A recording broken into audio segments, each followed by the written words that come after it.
Hello friends, I hope आप सब अच्छे होंगे। आज का हमारा टॉपिक है रॉबर्ट क्लाइव का डुअल सिस्टम, जिसे हम द्वैत शासन कहते हैं, और उसके अदर रिफॉर्म जितने भी उसने सुधार किए।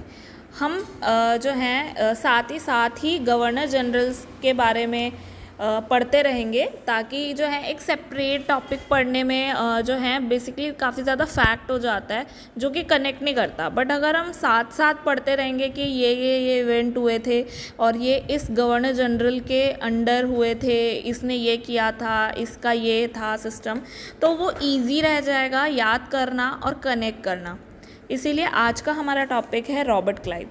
बट इससे पहले कि हम एक क्विक रिवीजन कर लेते हैं, आपको याद होगा हमने जो है बैटल ऑफ प्लासी के बारे में पढ़ा था, जो बेसिकली एक ऐसा वॉर था जिसमें जो सिराजुद्दौला था, उसका जो सेनापति था, उसने इसको जो सिराजुद्दौला को धोखा दिया, जिसकी वजह से क्लाइव जो है जीत गया और उसने जो है मीर ज़फ़र को ही गद्दी पर बिठा दिया। पर मीर ज़फ़र जब है गद्दी पर बैठा तो वो काफ़ी अनपॉपुलर था। उसके टाइम पे काफ़ी सारे रिवॉल्ट होने के कारण जो है अब मीर ज़फ़र को जो है हटाकर मीर कासिम को गद्दी पे बिठाया।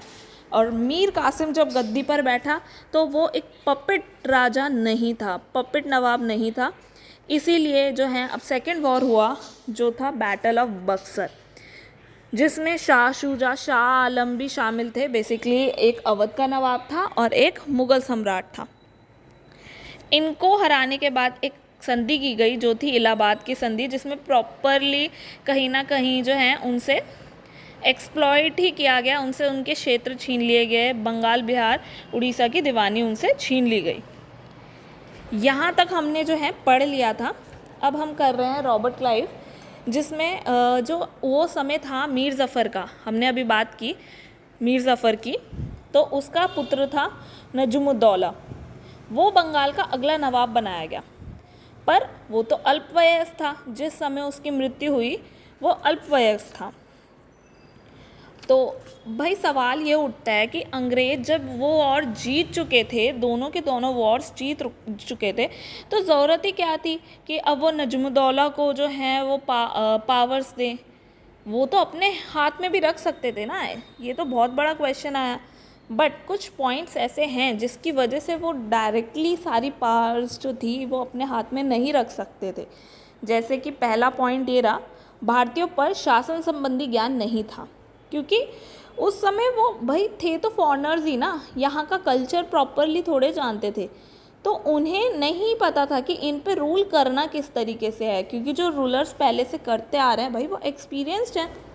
और सेकेंड थिंग इज़ कि भाई उनकी संख्या भी कम थी, भाई फॉरेनर्स थे ना, तो अब कितनी पॉपुलेशन ले आएंगे यहाँ। भाई इंडियंस जो रह रहे हैं उनसे ज़्यादा तो नहीं ले आएंगे ना, धीरे धीरे ही तो लाएंगे ना। तो इतने लोग तो थे नहीं कि जो वो प्रॉपरली गवर्नमेंट चला सके। थर्ड पॉइंट था कि जो एक ईस्ट इंडिया कंपनी है आई है, डेफिनेटली उसका भी एक कॉन्स्टिट्यूशन होगा। वो ऐसे ही जो है कंपनी कोई ट्रेड करने नहीं आ जाएगी, उसके भी अपने कुछ रूल्स रेगुलेशंस होंगे, जिसके बारे में हम आगे के टॉपिक में पढ़ेंगे। तो जो उनका संविधान था उसमें कहीं भी ये मेंशन नहीं था कि आप जो हैं जहाँ पे ट्रेड करने जा रहे हो उस एरिया को जीत कर आप वहाँ पे शासन करने लगो, ऐसा कुछ भी मेंशन नहीं था। इस वजह से वो ऐसा नहीं कर सकते थे, या तो उन्हें उन सब में चेंजेस लाने पड़ते। अब वो लाने के लिए भी तो टाइम लगता ना, तो इसलिए वो तब तक खुद जो है रूलर नहीं बन सकते थे, उन्हें जो है एक अलग नवाब रखना ही पड़ता। और फोर्थ जो रीज़न था वो ये था, अगर वो ऐसा करते तो भारत में और भी कंपनीज थी जो कि बेसिकली रूल कर रही थी, रूल नहीं मतलब ट्रेड कर रही थी। जैसे डच भी थी, फ्रेंच भी थी, पोर्तुगीज़ भी थे, जबकि पोर्तुगीज़ ही सबसे पहले आए थे। तो अब ये सब मिलके भी इनके खिलाफ एक विद्रोह कर सकते थे और इन्हें हरा सकते थे कि तुम कैसे रूल कर रहे हो, ट्रेड तो हम भी कर रहे हैं इस तरीके से, तो रूल तो हम भी करेंगे। तो ये चीज़ ना हो, इस वजह से वो एकदम से जो है प्रॉपरली रूल नहीं कर सकते थे। तो अब रूल करे कैसे, भाई जो भागदौड़ है वो ज़्यादातर जो है पावर अपने हाथ में ही रखनी है, थोड़ी बहुत ही पावर जो है नवाब को देनी है, वो भी दिखाने के लिए। तो इसीलिए जो है एक डुअल सिस्टम बनाया गया जिसे हम कहते हैं द्वैत शासन, जिसमें कुछ पावर्स जो हैं क्लाइव ने अपने पास रखी और कुछ जो है नजमुद्दौला को दी, जिसमें उन्होंने कहा जो प्रांत है उसकी सुरक्षा का दायित्व हम लेंगे, बेसिकली आर्मी जो है वो हम रखेंगे। अब क्योंकि ये अल्पवयस्क था, जो नजमुद्दौला था ये अल्पवयस्क था, इसलिए एक नई पोस्ट बनाई नायब सूबेदार की, और उस जिसको अपॉइंट सिर्फ और सिर्फ अंग्रेज कर सकते थे। तो पहला जो नवाब सूबेदार था वो था मोहम्मद रज़ा खान, ठीक है। और बाकी जो भी चीज़ें थी वित्तीय हो गई, बेसिकली फाइनेंस और जो एडमिनिस्ट्रेशन किया जो काम था वो सब क्या सब क्लाइव देखेगा, बेसिकली ईस्ट इंडिया कंपनी देखेगी। और नजमुद्दौला को क्या बोला कि तुम कोई सेना मत रखो, सेना रखने की ज़रूरत ही नहीं है, तुमको पेंशन देते रहेंगे ना, तुम पेंशन से काम चलाओ, और इतनी पेंशन जो है मुग़ल बादशाह को भी मिल जाएगी, और बस निज़ाम का काम देखो। अब निज़ाम क्या होता है, शांति व्यवस्था बनाना, बेसिकली तुम बैठ के शांति व्यवस्था बनाओ, तुम्हारा यही काम है, बाकी सब हम देख लेंगे। अब यही बताओ, आप खुद ही बताओ, शांति व्यवस्था कैसे बनाएगा भाई कोई, जब आप उन्हें को किसी भी तरह का पावर ही नहीं दे रहे, ना आप रिसोर्सेस दे रहे, ना आप आर्मी दे रहे हो, आप कुछ भी दे तो नहीं रहे, तो शांति कैसे बनेगी। पर वही है, सिस्टम दिखाना था। इसीलिए वास्तविक तौर पे जो सारी शक्तियाँ थी वो थी अंग्रेज़ों के पास। जैसे आज हम कह सकते हैं भाई हमारा राष्ट्रपति है, प्रधानमंत्री है, उसके पास में पावर है, उसी तरह से यहाँ पे भी जो है ये जो गवर्नर बैठ गए थे ना, ये गवर्नरों के पास में ही पावर थी। अब जो है बेसिकली भारतीयों की नियुक्ति की गई कि भाई न्याय का काम तो दे दिया ना इन्हें, न्याय का और मालगुजारी का। अब बात यह है मालगुजारी क्या है, तो मालगुजारी एक उनका तरीका था जिससे वो क्या करते थे, जो भूमि का मालिक होता था या फिर जो खेती करते थे, जो बेसिकली उस लैंड पे खेती करते थे, वो सरकार को आके एक पर्टिकुलर टाइम पे, मतलब पर्टिकुलर एक निश्चित राशि जो है उसको वो पे कर दें, ये होता था मालगुजारी। और जो है न्याय का काम दिया, तो न्याय के काम के लिए नायाब नाजिम को अपॉइंट किया, जिसमें पहला जो बनाया बंगाल के एरिया में वो था मोहम्मद रज़ा खां, जिसका हेडक्वार्टर कहाँ पे था, मुर्शिदाबाद में, मालगुजारी लाने का। ऐसे ही बिहार का जो था वो नाजिम वो था सिताब राय, उसका हेडक्वार्टर था पटना, और उड़ीसा का राय दुर्लभ, ठीक है।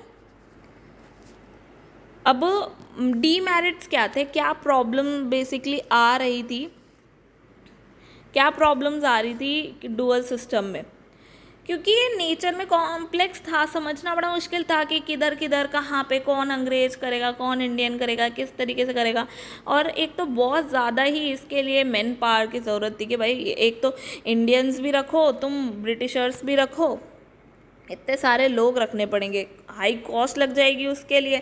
और यही सब जो है करप्शन को लीड करेगा, करप्शन को इस हद तक बढ़ा देगा कि अब जो है भाई क्लाइव पे जो है आरोप भी लगेंगे, आरोप इन सेंस एक श्वेत क्रांति आएगी। अभी हम श्वेत क्रांति के बारे में बात करेंगे। और इससे जो है एक्सप्लॉयटेशन फार्मर्स का बहुत बड़ा। अब पॉइंट ये है, डुअल सिस्टम से फार्मर का एक्सप्लॉयटेशन कैसे, बिल्कुल, क्योंकि अब जैसे हमने बोला मालगुजारी में जो भूमि का मालिक था वो ला के दे, भाई किसी भी तरीके से राजस्व भुगतान करना है तुम हमें ला के दो। अब वो जो है किसे अपॉइंट करेंगे तो ज़मींदारों को, कि भाई ज़मींदार क्योंकि कौन ला के देगा, कोई एक बंदा तो चाहिए ना। अब वो कोई भी ऐसे ही थोड़ी हो जाएगा, उसको भी बेनिफिट होगा, क्योंकि जो भी लेकर आएगा, अब मान लो उन्हें लाना है 10 रुपये, किसी से 10 रुपये लेके जो है ब्रिटिश गवर्नमेंट को देने हैं, तो अब जो लेकर आएगा ज़मींदार लेकर आएगा वो तो 15 रुपये भी ला सकता है, और उन 15 में से जो है 5 अपने पास रख लेगा, 10 उन्हें दे देगा, तो 5 का उसे भी तो बेनिफिट हो रहा है। भाई उन्होंने कहा 10 ला दो, तो ये तो जाके ले आया 15, तो अब वो 5 का हिसाब थोड़े देगा, उसने भी कमा लिया, इन्होंने भी कमा लिया, तो एक्सप्लॉयटेशन तो हो रहा है ना। तो इसीलिए ये क्या करते थे कि अंग्रेज़ जो हैं ज़मींदारों को बोली लगवा देते थे कि भाई तुम बोली लगा देते हैं, जो ज़्यादा पैसे देगा वो जो है जाके पैसे कलेक्ट करेगा। इसीलिए किसानों का शोषण जो है इतना ज़्यादा बढ़ गया। अब जो काटियार था उस समय पे जब गवर्नर था 1770 में, इवन अकाल आया, इतना बुरा अकाल आया कि 1/3 पॉपुलेशन ख़त्म हो गई, ख़त्म ही हो गई बिल्कुल।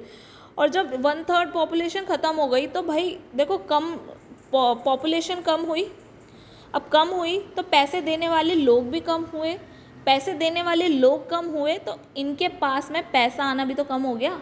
पर भाई गवर्नमेंट को बर्दाश्त थोड़े होगा कम पैसा आएगा, तो उन्होंने कहा 10% लगान और बढ़ा दो। मतलब पहले ही इतना शोषण हो रहा था, पर अब भाई अकाल के समय तो आपको रिलैक्स फील करवाना चाहिए, कम करना चाहिए, पर कम करने की जगह आप बढ़ा दे रहे हो। इसीलिए के.एन. पन्नीकर जो एक हिस्टोरियन थे, उन्होंने कहा बक्सर के युद्ध के पश्चात डाकुओं का राज शुरू हो गया। खास तौर पे जो काटियार गवर्नर था ना उस समय पे, उसमें तो डाकुओं का राज शुरू हो गया कि भाई बस लूट लो, किसी भी तरीके से लूट लो। ऐसे ही रॉबर्ट क्लाइव ने बोला, जो ईस्ट इंडिया कंपनी से भ्रष्ट सरकार पूरी दुनिया में कहीं नहीं हो सकती। इवन आप खुद देखो, जो गवर्नर जनरल वो जो है आगे जो है जनरल था, वो खुद बोल रहा है कि भाई कितनी भ्रष्ट सरकार है, कितना करप्शन इसमें चल रहा है। इसीलिए इसने सुधार भी करने की कोशिश की, क्योंकि जितना ज़्यादा करप्शन होगा उतना ज़्यादा जो है नुकसान कंपनी को होगा। ठीक है, इसीलिए अब इसने जैसे जो तरीके अपनाए, इसने कहा कि भाई अधिकारी जो है ना, अधिकारियों को तोहफे नहीं लेने पड़ेंगे। अब वो तोहफे नहीं ले सकते। अब जैसे कुछ भी है भाई, कोई काम कराना है, लोगों ने नीचे से पैसा दिया, तुम लोगे ही नहीं, तुम्हें हमने मना कर दिया, अब तुम पैसा लोगे ही नहीं, ये करप्शन लीड ही नहीं, फिर करप्शन होगा ही नहीं उसके अकॉर्डिंगली। अब दूसरा क्या है, मर्चेंट्स को जो है क्या था उस समय पे, यहाँ पे ईस्ट इंडिया कंपनी में पार्टिसिपेट करवाने के लिए जो है एक रूल ये बनाया था, क्योंकि सैलरी वो कम देना चाहते थे उन सर्वेंट्स को, जो ब्रिटिशर सर्वेंट्स थे उनको कम देना चाहते थे। इसीलिए उन्होंने ये कहा कि आप प्राइवेटेट कर सकते हो। तो जो आम लोग आ जाते थे ना, मतलब जो इनके सर्वेंट्स आते थे, वो आके ना प्राइवेटेट करते थे। प्राइवेट ट्रेड की वजह से जो है काफ़ी ज़्यादा करप्शन बढ़ गया, मतलब ईस्ट इंडिया कंपनी को नुकसान होने लगा। इसकी वजह से अब इन्होंने क्या किया, एक सोसाइटी बनाई, सोसाइटी ऑफ ट्रेड, जिसमें नमक, सुपारी, तंबाकू पर छूट दे दी कि आप इस पे ट्रेड कर लो, बाकी सब अब सिर्फ कंपनी का अधिकार है, वही ट्रेड करेगी, आप मत करो। क्योंकि आप करोगे भाई, आप भी वही सामान लेके जा रहे हो और वहाँ पे बेच रहे हो, आपको भी बेनिफिट हो रहा है, और वहीं जो ईस्ट इंडिया कंपनी बेच रही है उसको भी हो रहा है, तो उसका तो जो प्रॉफिट है वो बढ़ रहा है ना इस वजह से। और इसने जो है एक कोष बनाया, जिसमें क्या हुआ, जो सैनिक थे युद्ध में अपंग हुए उनके लिए एक कोष बनाया जो उनको फ़ायदा करे। और एक ट्रांसफ़र का उसने जो है सिस्टम शुरू कर दिया कि भाई अब भ्रष्टाचार करके दिखाओ। जब तुम इतने एरिया, इतने लंबे समय तक वहाँ रहोगे नहीं, जान पहचान बना ही नहीं पाओगे, तो भ्रष्टाचार क्या करोगे। इसी तरह अब जो है दोहरा भत्ता जो होता है, basically home and other alliances जो हैं वो देना बंद कर दिया ब्रिटिशर्स को। सिर्फ बिहार और बंगाल में अलाउ किया, क्योंकि ये थोड़ा दूर पड़ जाता था तो इनको अलायंसेस की ज़रूरत होती थी। अब ऑब्वियस सी बात है भाई, आप ब्रिटिशर्स के ही जो है एक ब्रिटिशर होके ब्रिटिशर के राइट ले रहे हो, तो भैया उनको खुशी नहीं होगी। तो एक श्वेत क्रांति हुई, तो श्वेत हुए ब्रिटिशर्स के लिए ये है कि वही लोग इससे परेशान हो गए कि भाई क्या कर रहा है तू हमें ही परेशान कर रहा है। तो इस वजह से जो है ये इस चीज़ को रोकने की कोशिश तो करता है कि भाई मुंगेर में बांट दिया सेना को, इलाहाबाद में बांट दिया, बांकीपुर में बांट दिया कि भाई सेना को बांट दो ताकि जो है विद्रोह और ज़्यादा ना बढ़के। पर विद्रोह हो चुका था, श्वेत विद्रोह आ चुका था, इसीलिए एट द एंड ये सिचुएशन आ गई, क्लाइव को आत्महत्या करनी पड़ी। वो अब ये सब नहीं सह पाया और उसने आत्महत्या कर ली। तो ये एक छोटा सा रिव्यू है, जैसे मतलब पहले कौन कौन आया देखो, जैसे क्लाइव आया, फिर हॉलवेल आया, विंस्टॉड आया, फिर से क्लाइव आया, इस तरीके से काटियार, वॉरेन हेस्टिंग, ऐसे पूरी सीरीज़ हमें पढ़नी होंगी, हम वो पूरी सीरीज़ पढ़ेंगे। ठीक है, चलिए आज का हमारा क्लास जो है ख़त्म होता है। आई होप आपको ये क्लास अच्छी लगी होगी। Thank you and bye.